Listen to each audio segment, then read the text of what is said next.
Hi, this is Zachary and Elizabeth, and thanks for tuning in to Simply Enough. If you're liking our podcast, we'd love it if you'd share with your friends and family. And then rate and review to raise our visibility and spread the message of enoughness. We love you, and remember, you are simply enough. Just as you are. Period. Welcome to Simply Enough, where we celebrate you. Because you are enough. Just as you are. Period. You're in for a fun ride. We are fun people. And I can't help but giggle. I'm a giggler. That's fine. Maybe because I'm really just 6-year-old trapped in an adult male body. I decided I didn't want to work in a school setting. I just needed to put some distance between myself and that atmosphere. Did I quit schools? Perhaps then let's change it from the Great Resignation time to the Great Reflection. That there was a lot of inner tension. Then also recognize and evaluate, is this coal mine right for me? It's not quitting. Am I the canary in that coal mine? Is this right for me? Or is that not my coal mine? We really need to talk to ourselves how we would talk to a friend. I think we all have opportunities to quote unquote clean our emotional house. It's damned if you do or damned if you don't. If you are going by other people's measures, labels, rulers, coal mines. Hello, everybody. Welcome to Simply Enough. I'm Mr. Zachary Leonard. I'm Dr. Elizabeth Ignacio. Thank you for joining us. To our new listeners, welcome. Welcome. You're in for a fun ride. We are fun people. Well, when we set ourselves up that way, we might disappoint. So. No disappointment. Okay, so I've been listening to our previous episodes, and something struck me as I was listening to our previous episodes about the best and versus our best and whatnot. And I recognize that right now in my life, I'm in a very interesting place. I, for the last 16 years, have been in a school setting. I've worked as a teacher and a school administrator. And I took a lot of pride in being a teacher, particularly when my principal, the second school that I worked at, moved me from middle school, 7th and 8th grade, to kindergarten. And I never believed or saw myself as a kindergarten teacher because I had adopted these stereotypical ideas about where men belonged, quote unquote, belonged in the school setting, and thought, well, I need to work with middle school children because I'm a guy and that seems to be what fits. And I have to tell you that I really found my people, maybe because I'm really just a six-year-old trapped in an adult male body. But I found my people in early childhood, not only the kids, but also educators, and really became a lower school teacher, definitely a lower school teacher at heart. And I just love the age group. So there are two aspects of this that connect with what we've been talking about. So I'm going to dig into my story a little bit more. So the first was when I moved from the classroom to administration.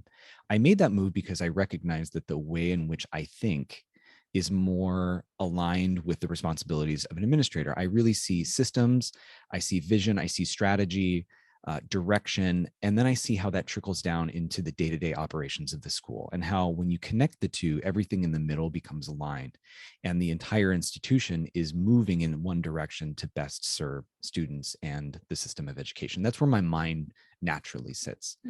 But I really struggled leaving the classroom. In some ways, I felt like it was, I was betraying the kids, that I was leaving the kids because I was moving further away from direct contact with them.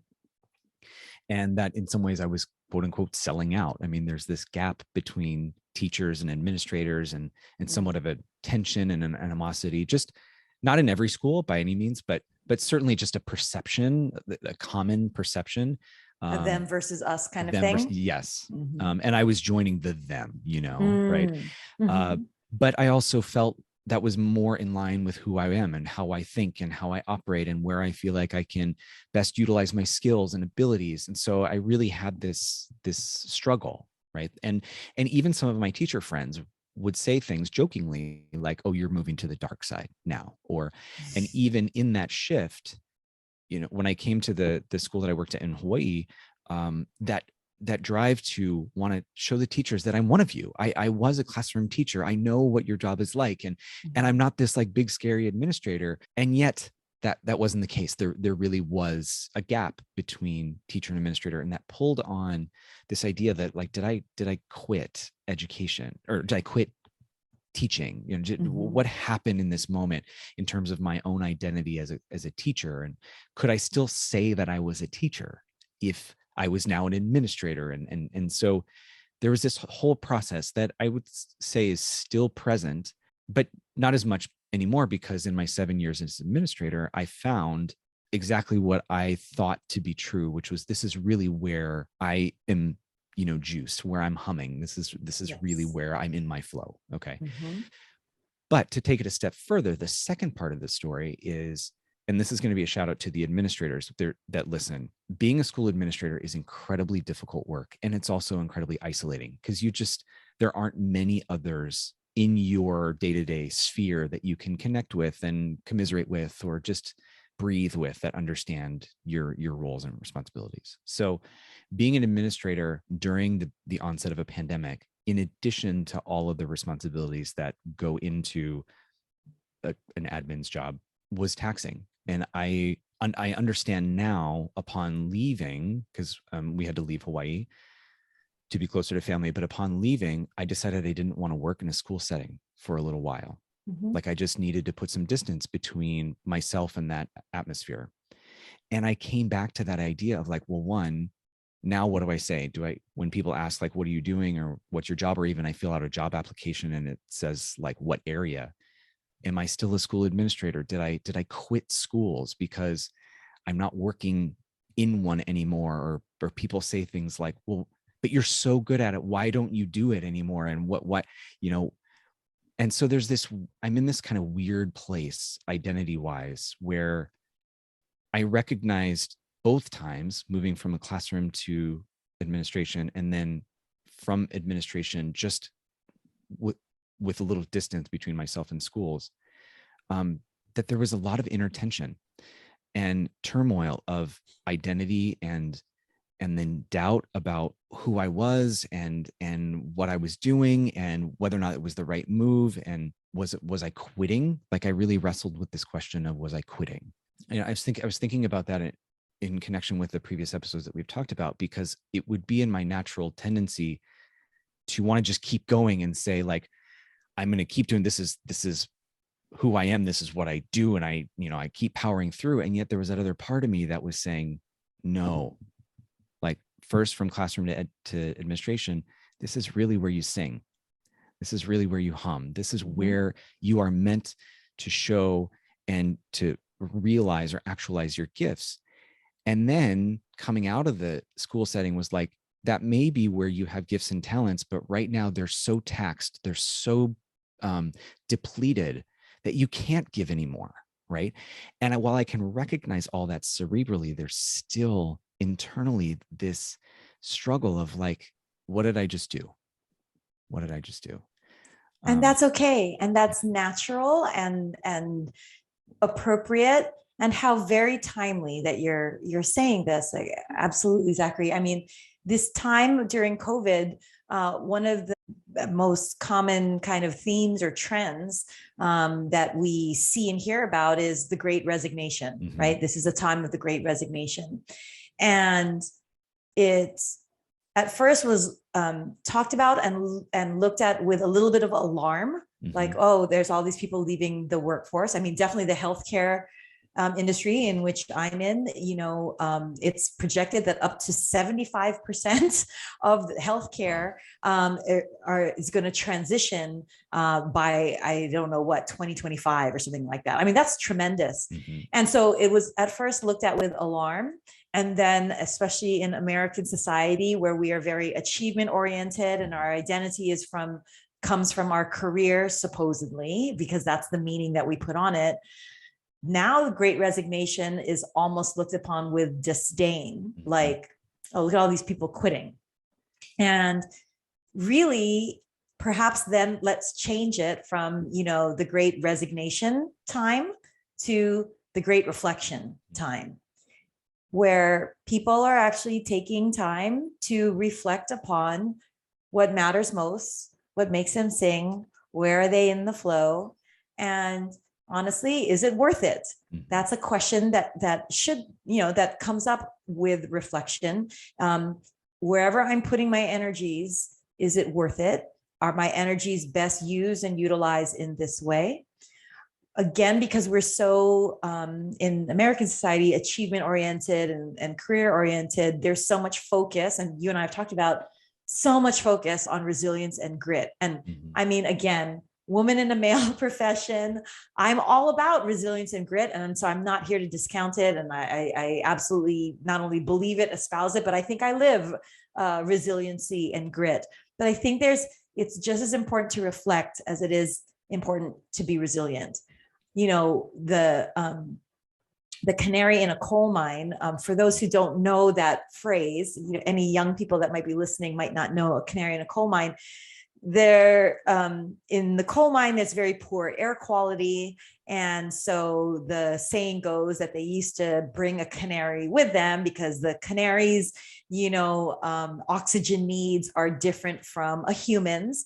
And so if the oxygen supply deep down in the coal mines where the coal mine workers were working, if for whatever reason the oxygen supply was depleted, there was getting to be too much carbon monoxide, the canary would die. But that would be a sign like, oh, oxygen's bad. We better get out of this coal mine. So that's the canary in the coal mine metaphor. And when we focus so much on resiliency and grit and rationalizing why we should stay and why we could stay, and I can do this, I'll just try even more and I'll try even harder and I'll just, push myself more, and I will ignore and I will deny and I will tolerate this coal mine, then are we ignoring the coal mine and just focusing on creating better canaries when there is a need, yes, to have strong, resilient, gritty canaries, but then also recognize and evaluate and reflect, is this coal mine right for me? And that's when one can come objectively from a place of reflection, as opposed to defensiveness or proving to other people, but just reflecting that it's not quitting.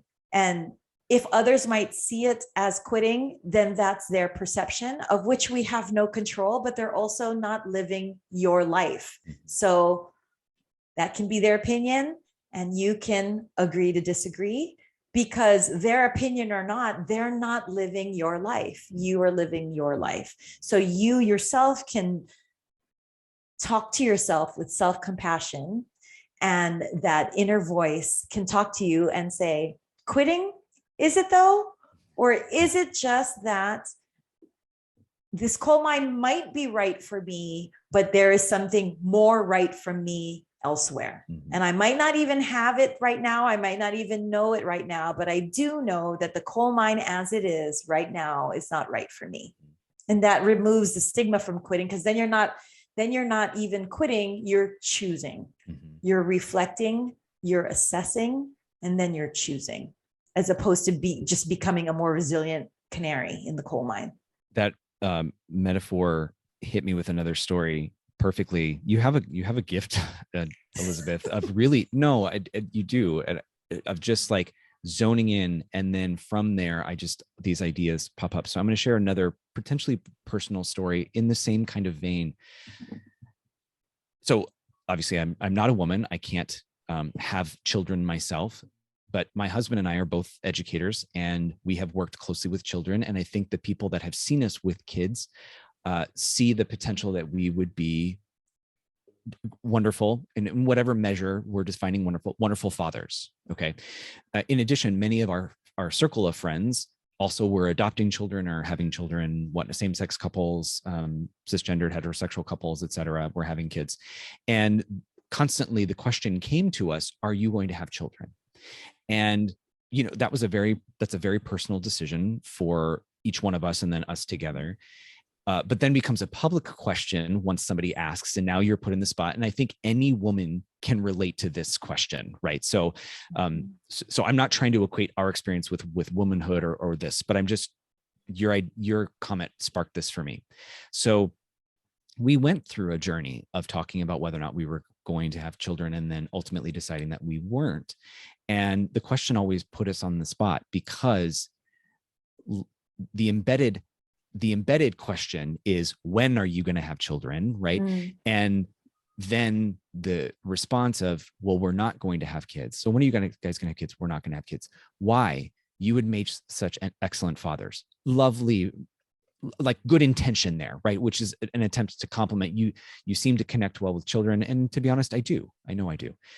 But then to get to what you were saying, this idea of, well, that is your duty. That is what is expected of you, and again, I'm not a woman, so I can't even imagine what it's like for women who probably get that question, 300 times, 3,000 times more. But as you were talking, I just thought there was another example of this idea of, am I quitting this? Should I be a father? And then we've talked about should and whatnot. And so I was just struck by, like, oh my gosh, there's another example in my life of this time in which am I quitting this? Is this right for me? Am I the canary in that coal mine, or is that not my coal mine? So I was just struck by that. And I giggle, though I shouldn't giggle, but I do giggle because, of course, I, as your friend, my immediate reaction as you're telling the story, as your friend, which speaks to, by the way, how we really need to talk to ourselves, how we would talk to a friend. Mm-hmm. It's so funny how we place such expectations, and the itty bitty shitty committee in our mind talks to us a certain way that we would never talk to a friend. So sometimes we have to be our best friend. And my listening to your story and my immediate reaction to you as your friend is, Zachary, your answer could be, that's none of your business. Right. Like, simple as, right? When am I going to have a kid? That's none of your business. When do you want to know when I have sex with my husband? That's none of your business either. Right. So why are you going to weigh in on when well-intended or not? Mm-hmm. Again, that's external.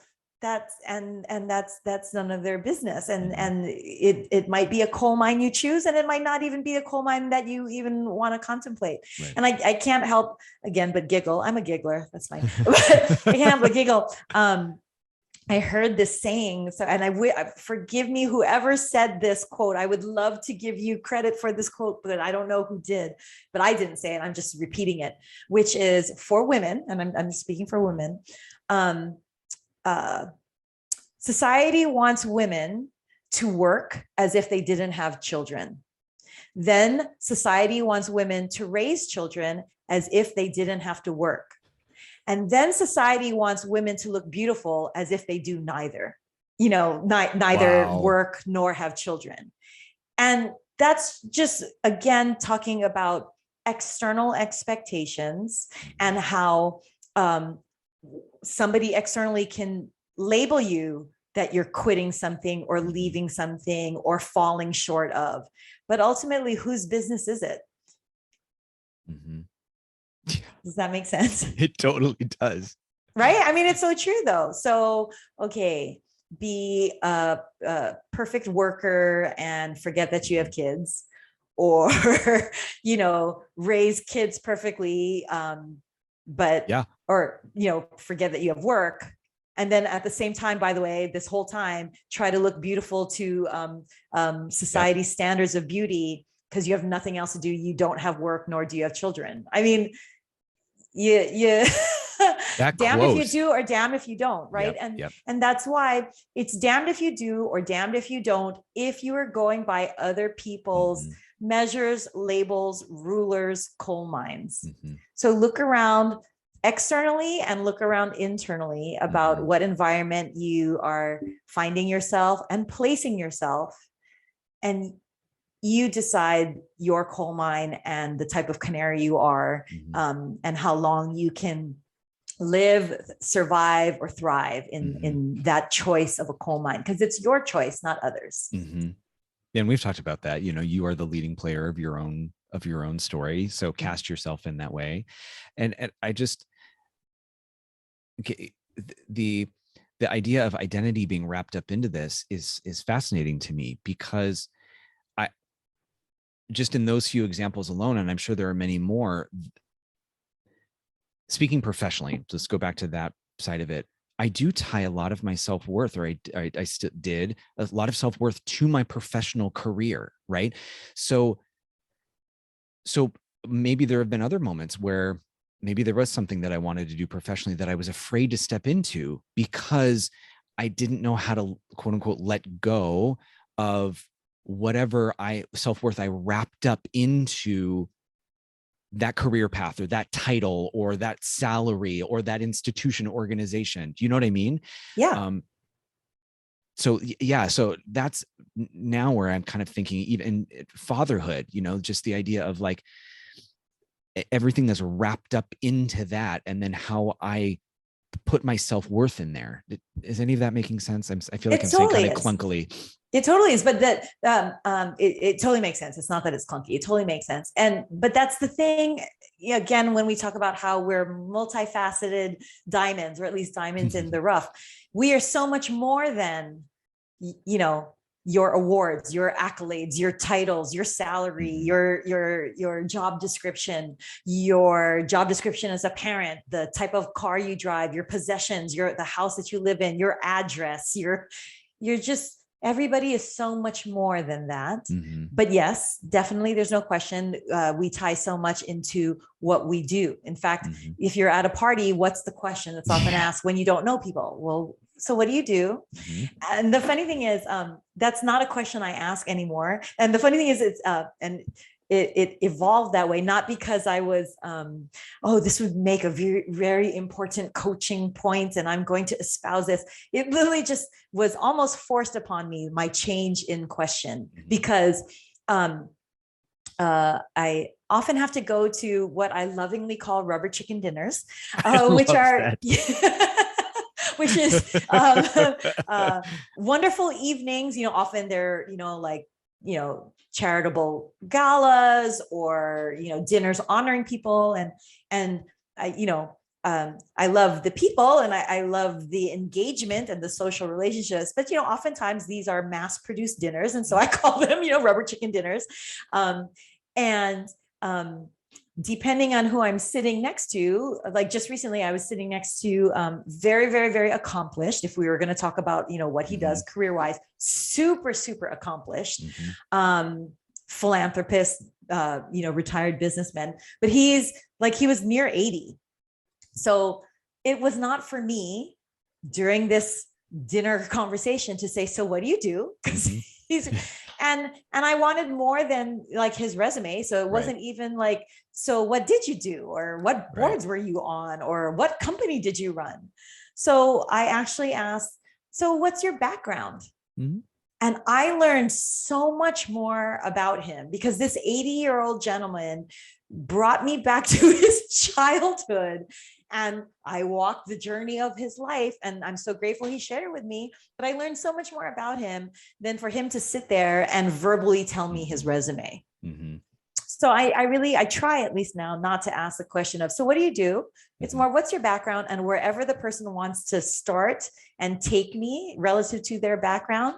And even if they want to kind of bypass the background and be like, oh, my childhood was rough, but what I'm really into right now is blah, blah, blah, blah. Yeah.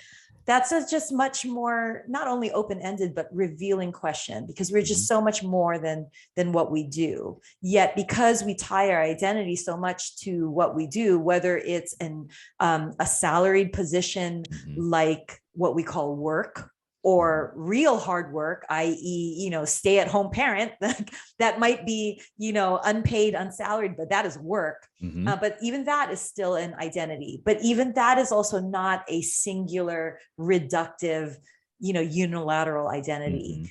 And there are times that one needs a break from that.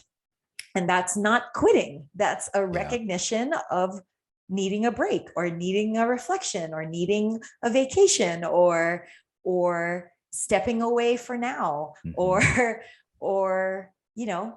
yes, leaving. But leaving doesn't need to mean quitting, right? Because of the meaning that we put on the word quitting. Then don't use that word. Just don't use that word. I'm choosing something better. I am Yeah. opting for something better. I am leaving this for now, Mm-hmm. or seemingly leaving this forever, but it's not quitting. Well, and it's a double-edged sword too, because we do talk about quitting, quote unquote, in a, not in a pejorative sense, but in a positive sense. When we think about quitting a bad habit, some people talk about like quitting smoking or et cetera, whatever. I'm not, I'm not judging that at all. I'm just saying that that's societally will say like, oh, you quit smoking. Well, in that sense, the word actually is meant to imply you're stepping away from something that doesn't serve you, et cetera. So why can't we keep the same meaning if whatever it is that we're placing after that doesn't serve you, or you need a break from, why, to your point about reframing our meaning, I also feel like if the word is loaded, to just change it, right? But also like I'm recognizing that there are times in which we do use that to mean that you are taking ownership of your life. And so why not lean into that interpretation of the word, or that meaning of the word, rather than always just the the idea that you're quitting something and that reflects poorly on you or whatnot. So Because quitting, in the way most people use it, I mhm, quit this sport, I quit yep, this activity, I quit this job. Inherent in that is a perception of weakness or yeah, giving up yep, or surrender. mhm, And even that, even the meaning that we put on surrender, I mean, yep, it's inherent in the meaning of surrender is that you are relinquishing to mhm, another force, another team, another nation in a mhm, war. um, but there's also, even that can be reframed if one is open to yep, consider. And I will bring in faith and spirituality to this, which is, in my own mind and perception, surrendering to my faith in the divine and surrendering to spirituality is actually a choice. mhm, Um, you know, surrendering, in my perception, and this is my opinion, not nobody needs to agree with me, but surrendering is a choice, and actually it comes from a place of vulnerability. But we talked about this in another episode. Vulnerability can be strength. mhm, It can be a sign of strength in choosing to surrender, in choosing to recognize that what I'm trying to control and what I'm trying to do is not working for me. Therefore, I surrender. And in the situation of faith, for me, it's easy to surrender, mhm, um, because of my knowing and trusting in my faith. So that's not weak. There's mhm, strength in recognizing this is not working for me as it is. The way that I'm doing it and the way that I'm trying to control it is not mhm. working. Yeah. So last night was a full moon. I know by the time this airs, it won't be a full moon, but last night was a full moon, and to connect, Strawberry moon. strawberry moon, yes, to connect with your bringing up of faith, in a similar vein, in some spiritual circles, the full moon marks the end of a cycle, and there can be some full moon rituals where you sit in a meditative state or meditative place with your eyes closed, or softly down, and you picture a light like a fire in front of you, and you literally comb your body, and then like pull off anything that you want to give up and throw into the flames. You are literally surrendering all of those things. You're choosing to let them go and then give them up as if they no longer shackle you. You are unbound by whatever stress, energy, thoughts that you feel are holding you hostage. And you actually comb your body and then release. And it's such a powerful moment, because many also believe that a full moon marks the time when you put out your intentions for the next cycle, right? But it really is a celebration of the completion of something, and the moment when you can stop and say, I release this from me. I identify it, it doesn't serve me, and I let it go. I know, but it really can be a both a powerful moment of control for yourself, but also a moment of surrender, because you're also looking ahead and saying, I've let this go. and I am now surrendering to the future. I'm going to put out what my intentions are. But I also release myself from anything that may hold me back. And I think it's just such a beautiful moment, regardless of whether or not that aligns with your faith journey or not. I think we all have opportunities to, quote unquote, kind of clean our emotional house, right? Yeah, Or, it's like purging. It's like purging and letting go. So you, I'm very guilty of this myself. My closet is full of stuff that I never wear and have not worn it in I don't remember how long. Yet I hold on to it because of the, well, maybe if, yeah. or if ever, and it just sits there. And when I do have those moments of purging, um, in removing those that no longer are serving me, those articles of clothing that are no longer serving me, I am consciously choosing to purge and let go, and then surrender to the faith of leaving space open for what new might come. I mean, that's what it is it's not quitting, it's purging, letting go, and then surrendering to the openness of possibilities of what may come. And um, I have a client who is very much achievement oriented, very, very successful in everything that he does, and is now contemplating and has come to the decision actually at this point that he is, quote, quitting, which we clarified and went through this whole process that we're talking about right now in terms of, rather than quitting, it's that you reassess, reevaluate, and reflected, and you are choosing that this is not right for you. And that's okay, because what he thought the job, and this was, by the way, what he thought his lifelong dream was. So he thought this was his dream job. And upon acquiring it, there's the recognition now of the idea of the job and being the job, meaning being the title, versus doing the job, and all of the stuff and all of the toxicity that comes with that job. So there's the being the job and being the title versus actually doing the job. Right. And that's just not sitting well. And in contemplating, the itty bitty shitty committee in his mind was saying things like, oh, well, you're quitting. And in a prior instance at another job, when he was, contemplating a higher up who he respected, said exactly like you said, oh, so you're quitting. And he recognized, this is affecting my family. And so you might see it as quitting, boss that's judging me and saying I'm quitting. But what I'm doing is I'm choosing my family, because this is affecting my family and this is affecting my health.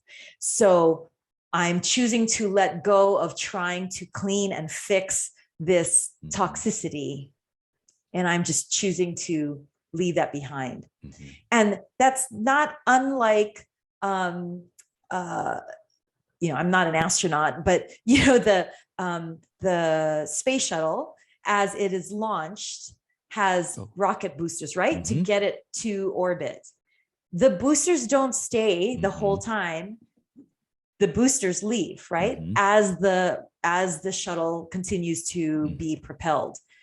So sometimes we have to give ourselves space and grace of just realizing that not everything is meant to stay in perpetuity.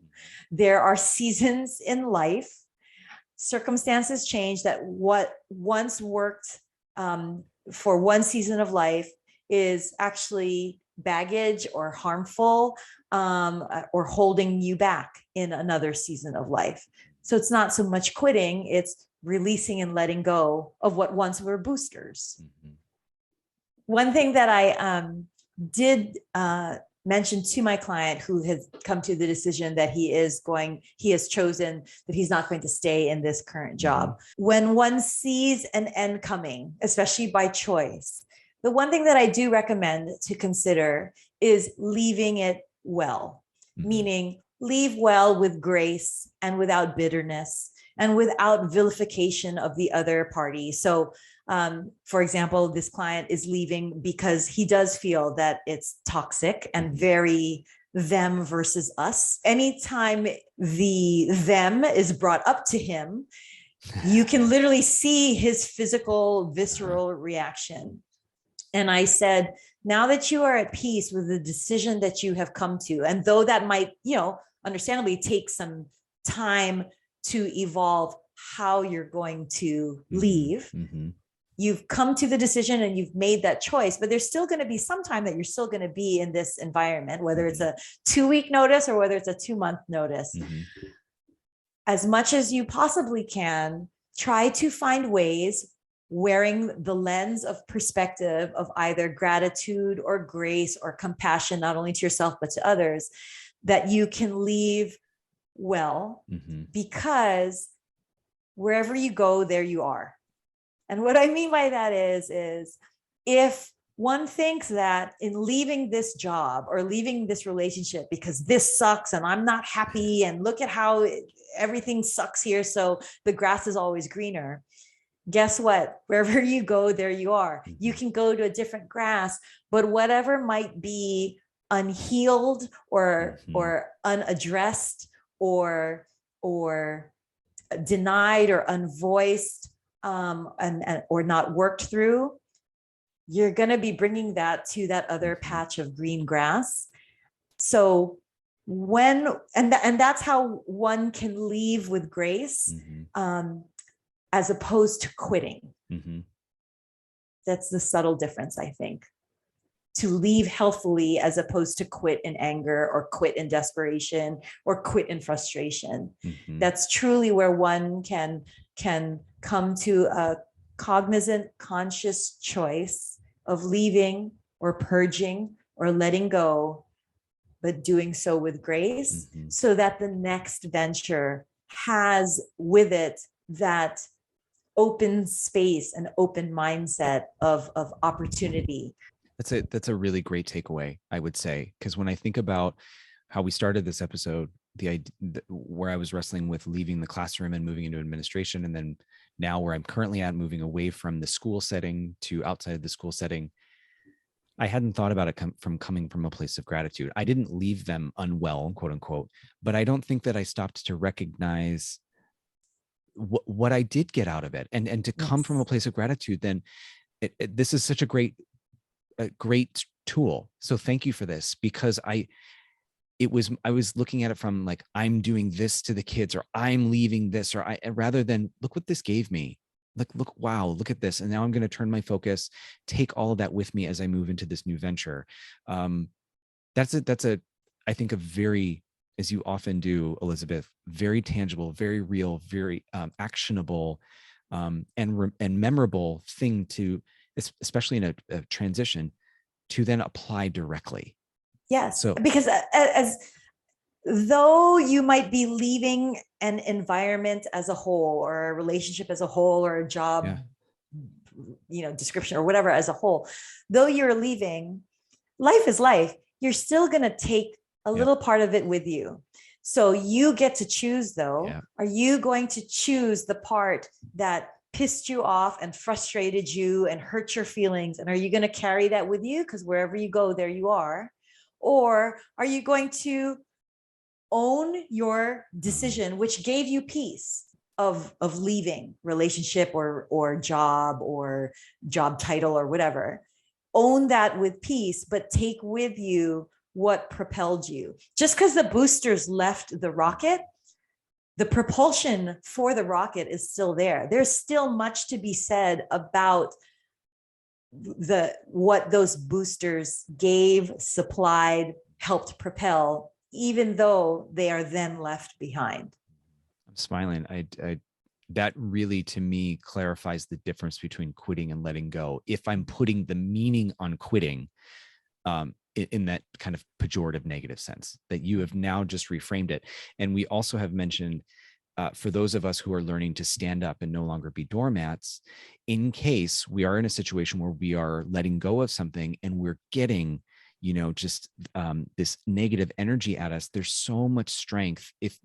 if I have clarity of what I'm letting go of, what I'm grateful for, what I'm taking with me, of just standing in a place of strength and peace, in case somebody is like, well, you're doing this, or you're leaving this, or blah blah, like you're not going to find another job like this. We're like, but I'm so grateful for what this had. And there's no patronization in that, right? Mhm. Because it's actually genuine.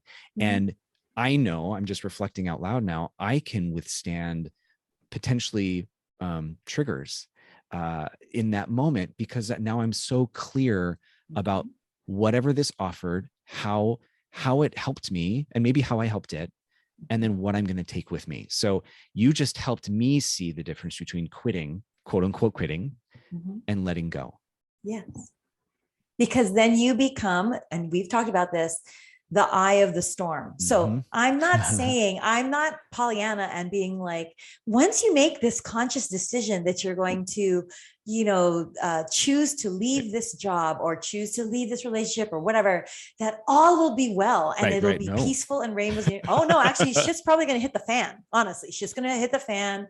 And the people that you're leaving at work, some of them might label you, call you quitter, talk about you behind your back or to your face. The storm is still going to be happening. Shit's going to happen. But if you can come from a place grounded and centered and aligned with your divine, that place of peace, it doesn't mean it's going to be peaceful around you, but you yourself internally will be coming from a place of peace because you have come to a place of making a conscious, cognitive, aligned decision and choice of letting go, not quitting. I think that's a wrap. That's a wrap then. We're not quitting. No. We're leaving this there to be absorbed. We're not quitting this episode. We're leaving it there. We're leaving it there. Thank you. Truly, truly thank you. I can imagine for many of our listeners, and I know myself, I can think of even more examples of moments previously in my life and actually moments now, and where I'm wrestling with this idea. And I think that that's directly applicable to many of our listeners right now. So I just thank you, like I always do. And I thank all of our listeners for being a part of this with us. Thank you. Thank you, listeners. We love you. Thank you, Zachary. Love you. I love you. Bye, everybody. You are simply enough. Just as you are. Period. Period. Bye, everybody.